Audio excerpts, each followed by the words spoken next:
If the Vikings were going to exorcise the demons of so many playoff heartbreaks, this was the only way. An accidental Hail Mary as time expired thanks to a fortunate whiff tackle. The last time the Vikings played the Saints in the NFC Championship, Brett Favre threw a terrible interception at the end of regulation that led to an overtime loss. The Gary Anderson miss begat the Blair Walsh miss, which are branches from the roots of the 1975 Hail Mary loss to the Cowboys. It's fair to say that Vikings fans deserve this, especially the specific euphoria that comes from a win like this. To be a sports fan means chasing that feeling for a lifetime, if you must. There are tangential benefits to fandom, like interpersonal relationships and easy weekend plans. Those benefits are staked in the idea that something like what the Vikings achieved Sunday night is possible, a miracle, just for you, to validate all that time you've spent on your favorite sports team. Diggs' 61-yard reception, in which he leapt, caught the ball, avoided a would-be tackler, spun quickly, and tiptoed down the sideline to the end zone, will be remembered for the rest of human history. So will the safety who missed the tackle, Marcus Williams, who put his head down and tried to take out Diggs low, with his shoulder, and ended up missing Diggs completely. That's where this gets messy.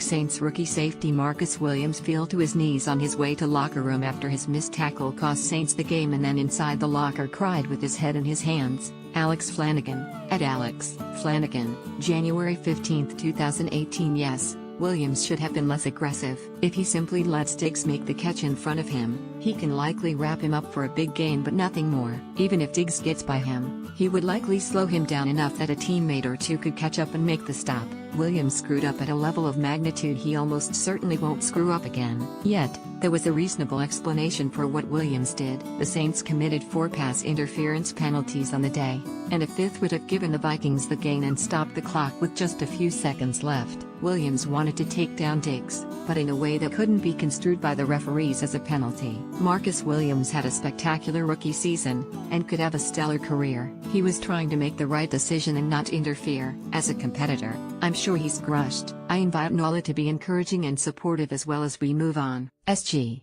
Steve Gleason, at Team Gleason, January 15, 2018. The play was actually a good example of the expanding brain-level intelligence required to play NFL-caliber football. In a split instant, Williams processed the time, the situation, the way refs had called the game up to that point, and what was happening in front of his face into the decision to tackle low. He overthought it, as KJ Wright noted after the game.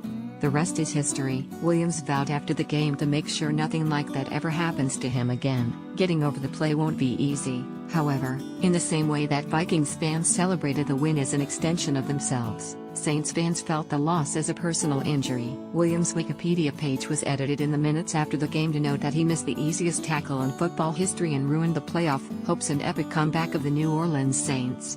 Before that, the wiki page said something much more vile that isn't worth printing here. You've been on the internet, so you know how this works. And if you don't, just wait a bit through Williams' Twitter mentions. Williams just finished an excellent rookie season and may be on his way to an excellent career, but his legacy will forever be the Minnesota Miracle. That's the problem sometimes with sports fandom. Fans often use the same license to take joy in their favorite teams as license to hate. The two are necessarily tied together once you start believing that your sports team is you, that what happens reflects your own worth, and that things like playoff curses are real and transferable. None of those things are true, though. Curses have never existed, and you don't have to be upset that a sports team lost in heartbreaking fashion if you don't want to be. The way fans internalize and respond to moments like these is out of tune with the fact that football players are just dudes. Williams is 21 years old, making instantaneous decisions that are informed by the whole. Sometimes those individuals goof up. Sometimes the goofs are well-meaning, and sometimes those well-meaning goofs lead to catastrophic outcomes because football is cruelly engineered. If I were a Vikings fans, I would be leaning into this catharsis hard. I would be yelling squall, and eating hot dish and booyah playing duck, duck, gray duck until the sun came up.